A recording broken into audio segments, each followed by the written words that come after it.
Ngomongin keuangan, kita kira di Indonesia aja orang tabu. Ternyata hampir di seluruh dunia orang juga merasa tabu banget. Dan kita selalu berpikir cara menyelesaikan masalah keuangan kita adalah ya dapat duit lebih banyak lagi. Di Indonesia ini menurut gua kita itu kurang terpelajar soal kita itu nyari konsultan. Betul. Ya, kan? Di Indonesia itu selalu saran itu gratis. Iya. Kita pengennya gratis. Iya, pengennya. Kalau lu mau keuangan lu bagus, lu harus jujur sama diri lu sendiri. Wah, nggak open sama bahkan sama pasangan sendiri. Mereka bahkan sama diri sendiri juga nggak open gitu. Dia nggak mau hitung juga. Nggak mau hitung rugi banyak banget ataupun bisnis. Tapi lu nggak berani keluar dari bisnis itu. Karena lu berpikir, gua udah taruh terlalu banyak waktu dan tenaga di sana. Hai guys, welcome back to channel kami Hubungan Manusia dengan gua Desmond. Dengan saya Hartono. Udah lama juga nih kita gak bikin video ya. Bener banget. Nah, gak berasa ya, ternyata udah dari mungkin ya sebulanan lalu. Ya. Nah, kali ini tuh baru-baru ini tuh ada satu film di Netflix, judulnya itu How to Get Rich. Teman-teman bisa cari di Netflix. Menurut gua ini film bagus banget. Betul. Terutama karena kita juga sebelumnya belajar banget tentang keuangan. Kita juga ambil gelar CFP, benar-benar relate banget. Lalu juga apa ya? Banyak banget yang bisa kita praktekin nih dari film ini. Nah, kita langsung mulai aja nih. Pertama Har, menurut lu pendapat lu soal film ini gimana? Nah, sebenarnya ngomongin keuangan kita kira di Indonesia aja orang tabu. Ternyata hampir di seluruh dunia orang juga merasa tabu banget. Dan entah kenapa di sistem edukasi kita nggak pernah ngajarin manage keuangan. Aneh gitu. Padahal uang ini kan kita berinteraksi terus setiap hari gitu kan. Nah, jadi banyak banget orang terjebak dengan kebiasaan-kebiasaannya, dengan gaya dia memakai uangnya, dengan gaya hidup mereka, sehingga gak maksimal maksudnya untuk memanage keuangannya sendiri. Jadi sayang banget orang itu gak pernah berpikir untuk saya pengen belajar deh cara manage keuangan yang baik. Kebanyakan kita mikir gini, yang penting pendapatan lebih besar daripada pengeluaran. Udah, that's it. Gitu. Tetapi yang terjadi apa? Kadang-kadang kita pendapatan aja besar, pengeluarannya tanpa kita sadari gede juga. Bahkan kadang pengeluaran jauh lebih besar daripada masukan. Betul. Dan kita selalu berpikir cara menyelesaikan masalah keuangan kita adalah ya dapat duit lebih banyak lagi. Padahal belum tentu. Nah, di film ini kita bisa lihat orang yang kena masalah keuangan bukan orang miskin. Banyak banget orang yang penghasilannya besar, punya income-nya bagus tapi juga ada masalah keuangan juga, gitu. Dan maksudnya di film ini menurut kita sih rekomen banget lah. Boleh banget ditonton. Dan sebenarnya gini, ada dua hal di Indonesia yang sangat tabu banget. Pertama mengenai keuangan, kedua mengenai mental health. Orang selalu berpikir dua hal ini kalau kita cari pertolongan berarti kita tidak mampu. Iya, kelihatannya kayak misalnya gua ke psikolog kayak seolah-olah tuh gua ada masalah. Iya, kayak sakit jiwa gitu loh, kayak si A nih sakit jiwa nih sampai ke psikolog. Iya, betul. Padahal bisa aja dia bingung nih mau ambil jurusan apa. Daripada dia ngomong sama orang tuanya gak nyambung juga, dia tanya ke psikolog bagusnya gimana, kan bisa aja. Ataupun bisa aja dia lagi mikir mau karirnya gimana, mau bisnis saja atau tetap di karir, kan bisa aja gitu maksudnya. Dan juga yang pasti mengenai keuangan. Mungkin di Indonesia ini menurut gua kita itu kurang terpelajar soal kita itu nyari konsultan. Betul. Ya, betul. Kayak misal kita cuma mau beli properti. Kita itu gak ada satu kayak konsultan properti yang bukan jual ya. Mungkin dia yang kayak akan jelasin ke kita. Lu nyarinya apa, seperti apa, dia akan rekomendasiin gitu. Tapi ya ntar belinya tetap di agent misal. Betul. Kita itu di Indonesia itu selalu saran itu gratis. Kita pengennya gratis. Pengennya gratis, betul. Jadi kalau seandainya kita pikir nih mau nyari konsultan properti, belum dapat propertinya udah habis 10 juta nih buat bayar konsultan. Kita mikir sayang banget. Atau mendingan gue cari propertinya. Padahal gak selalu seperti itu. Maksudnya kita bisa loh hemat 500 juta. Kemarin nih adiknya kamu ya mau beli sebuah properti 3 miliar. Terus ternyata tiba-tiba turun. Jadi sisa 2,6 M. Nah, coba kalau hari itu dia kan udah mau beli nih, tapi kita bilang tahan dulu aja sambil nunggu turun. Kalau hari itu kita gak ngomong tahan, udah rugi 450 juta. Maksudnya itu loh kenapa gunanya kita nyari konsultan properti. Orang yang benar-benar memahami properti. Iya. Itu kalau properti, tapi juga mungkin banyak soal keuangan. Oh, kalau keuangan soal paling parah. Kesehatan. Betul. Dan banyak lah, banyak Betul. hal. Keuangan kalau Wah lihat sistemnya di Indonesia itu salahnya itu satu. Kita tuh selalu berpikir menyelesaikan masalah keuangan dengan lebih banyak uang. Kita itu nggak bisa selalu seperti itu. Bisnis itu naik turun. Kita nggak bisa berpikir, yaudah gue gedein bisnis gue, sehingga duit gue cukup buat jajan. Kalau kita spendingnya kayak orang gila, gitu ya, kayak kita mau dapat 100 juta bersih tiap bulan pun, ya bisa aja habis gitu. Dan lu berpikir 200 juta akan menyelesaikan masalah, ya belum tentu gitu. Terus kedua, kita mikir udah mau menyelesaikan masalah keuangan masih harus keluar duit lagi. Kita punya mindset seperti itu kan. Padahal nggak juga. Kita sih nggak lagi jualan konsultan finansial ya. Enggak, kita nggak terima itu juga. Maksudnya cuman kalau seandainya teman-teman ada yang merasa ini banget, merasa butuh konsultasi keuangan, boleh tuh cari profesional, financial advisor gitu. Nah, kalau lu sendiri Mon, apa nih yang lu rasa menarik banget dalam film ini? Sebenarnya banyak banget sih, terutama karena kan kita belajar ya.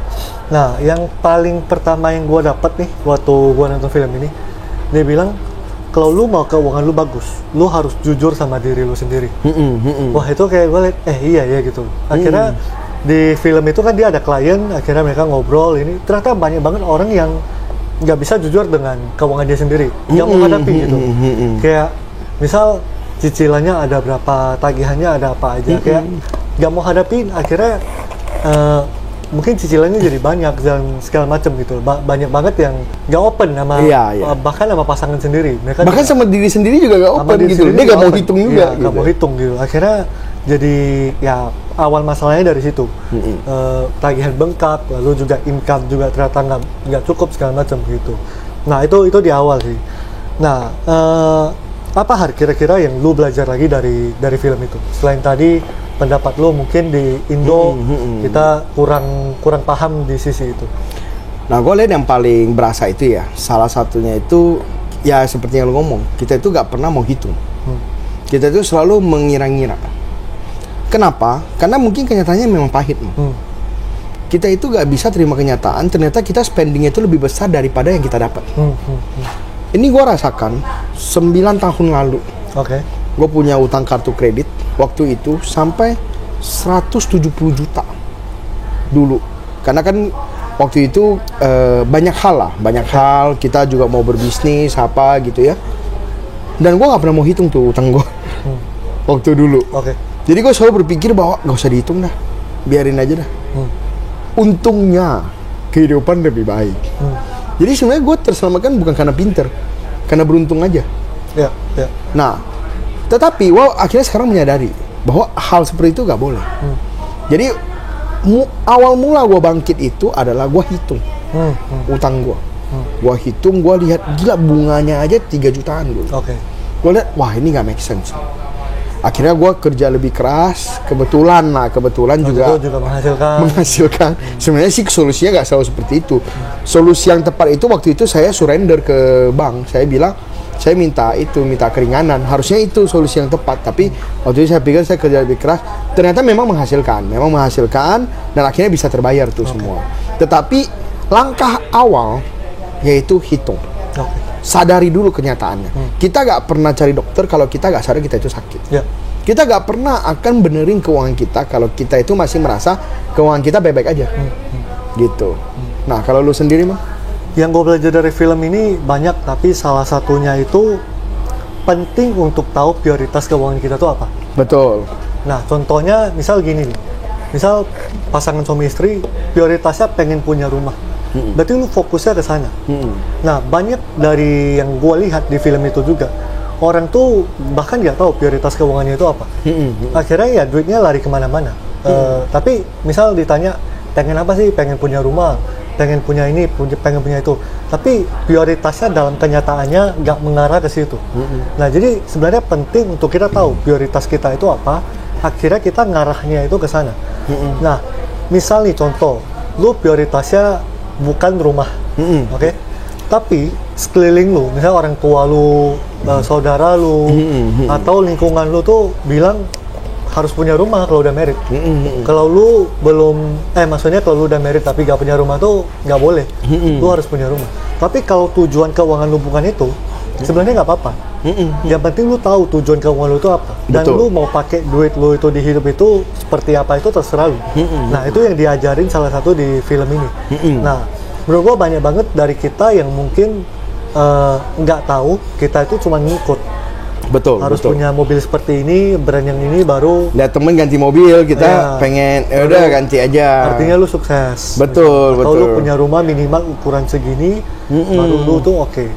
Misalnya nih, kalau lu nggak suka dengan, lu nggak terlalu masalah lah dengan rumah, tapi lu itu lebih pengen setahun itu lu bisa traveling 3 kali, bisa jalan-jalan 3 kali. Akhirnya lu berpikir rumah itu buat lu tuh bukan prioritas utama. Ya nggak masalah, duitnya itu berarti lu lebih fokus untuk lu itu pengalaman. Betul. Lu jalan-jalan segala macam. Jadi prioritas orang masing-masing sih. Benar, Maksudnya ini salah satu hal yang menurut gua penting. Betul, Untuk betul. kita itu lebih paham. Kita itu maunya apa dan kita spend duit kita itu untuk apa. Jadi nggak lagi cuman ngikut. Benar. Nah, Benar. Oke, pertanyaan berikut nih. Nah, terakhir nih Har. Apa yang kira-kira menurut lu bisa lu aplikasi langsung di hidup lu sendiri? Dari film ini. Dari film ini. Pertama itu jangan pernah ngejudge pengeluaran orang. Orang itu semua punya prioritas yang beda. Ada orang beli ular 50 juta buat pelihara Ya. gitu. Ya kalau dia hobi ya terserah ya. Ada juga orang yang duitnya mungkin 15 juta tapi beli rumah 2 miliar. Gitu. Terus susah payah buat bayar. Ya bukan tugas kita ngejudge gitu. Maksudnya orang itu semua punya pemikiran mindset masing-masing tentang uang gitu. Kecuali dia minta pendapat kita. Jadi aku rasa banyak banget di kita itu justru cuma ngejudge. Oke. Bukannya mau mengerti tapi kita ngejudge dong. Kan ada juga orang yang kuliahin anaknya ke luar negeri sampai bangkrut. Ada juga yang sekolahin anaknya di sekolah ternama sampai susah banget gitu. Maksudnya banyak prioritas itu. Ini tuh kayak perilaku manusia tercermin dalam dia membelanjakan uangnya. Jadi banyak banget gitu. Dan bukan tugas kita ngejudge, tapi tugas kita untuk mengerti kenapa dia seperti itu. Tetapi kalau dia tidak meminta tolong kepada kita, kita juga gak usah terlalu banyak komentar sih. Maksudnya bukan kita setelah nonton film ini terus kita jadi expert samain semua orang yang kita ketemuin, ya nggak juga. Tetapi bagus banget kalau kita mulai melek, mulai sadar untuk belajar tentang keuangan. Oke. Nah, kalau lu sendiri mah? Salah satu yang gua rasa bisa aplikasikan langsung itu jadi simple sebenarnya. Waktu kita ngomongin uang, itu tuh waktu sebenarnya kontrol keuangan itu sama dengan kita itu jaga kesehatan. Jadi kalau kita nih, misalnya gua pengen punya bentuk badan seperti apa, berat badan kira-kira berapa, itu gua bisa hitung. Kalori yang masuk berapa, apa yang gua makan. Intinya input sama output, apa yang masuk dan apa yang keluar gitu. Sama juga dengan keuangan sebenarnya. Jadi berapa yang masuk, berapa yang keluar, dan berapa yang gua bagi-bagikan untuk investasi segala macam. Nah sebenarnya sesimpel itu aja sih. Cuman kadang itu kita itu nggak punya knowledge itu dan kita juga nggak tahu tujuan kita mau kemana. Akhirnya kita itu ya nggak jelas saja dengan keuangan kita sendiri. Mungkin prakteknya kita butuh guidance, kita butuh mungkin orang yang bantuin ataupun ya kita juga bisa sendiri juga sih gitu. Lalu ada satu juga yang menurut gua menarik yang dia bahas. Jadi dia di salah satu episode, kayak episode keempat atau kelima tuh dia ada bahas tentang sunk cost fallacy namanya. Jadi itu tuh kayak lu tuh udah lakuin satu hal dan lu tuh udah rugi banyak banget di sana. Lu udah untung banyak, tapi akhirnya lu tuh drop. Misal kayak satu investasi lah, lu udah investasi dan akhirnya itu lu gagal, lu rugi, sampai rugi banyak banget, ataupun bisnis, tapi lu gak berani keluar dari bisnis itu. Karena lu berpikir, gue udah taruh terlalu banyak waktu dan tenaga di sana. Akhirnya itu lu gak berani keluar. cut loss. Iya, lu gak berani cut loss. Akhirnya lu di sana-sana terus. Nah ini tuh namanya sunk cost fallacy. Jadi lu makin dalam gitu loh jatuhnya gitu. Nah sebenarnya yang dibahas di sana tuh solusinya itu bukan lihat ke belakang terus, tapi lu lihat ke depan. Apa yang pengen lu ganti, apa yang pengen lu ubah gitu. Kira-kira itu sih yang gua dapet gitu. Nah, ada lagi nggak kira-kira yang pengen lu Oke sih, share? itu aja sih ya. Itu ya. Nah, teman-teman, jadi ini salah satu film yang kita rekomendasiin Betul. banget, yaitu How to Get Rich, yang orangnya ini Ramit Sethi namanya. Ada Instagramnya juga, teman-teman bisa cari dan follow. Itu aja dari kita.